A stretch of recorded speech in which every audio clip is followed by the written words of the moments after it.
Okay, well, welcome to the Hill. Visitors toured the sleepy town of Easton in Maryland, which may have just become an historic landmark in American history. This story really goes back to the 1770s in order to really understand how this came about. It was during an archaeological dig that researchers unearthed evidence that this neighborhood, known as the Hill, could have been the oldest community of free African Americans in the United States, settled at a time when most were enslaved for nearly another century.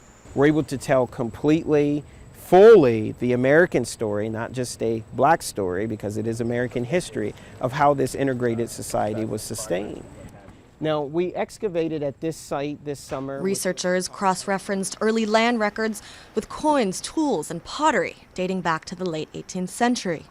Proof, they say, that free blacks and whites lived together on this property around 1790.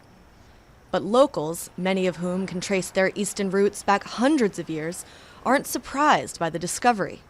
Kiefer Copper has found so many artifacts over the years, he's even started digging in his own backyard. Because I do historical work on houses and everything, so I done found a lot of old marbles, clay marbles, and skeleton keys, stuff like that.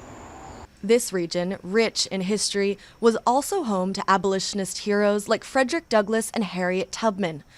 And so, with the 50th anniversary of the March on Washington approaching, locals reflect on centuries of civil rights struggles.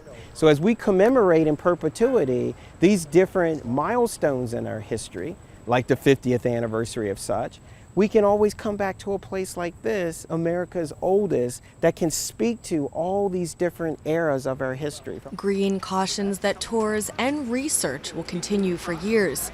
There is still much more work to be done.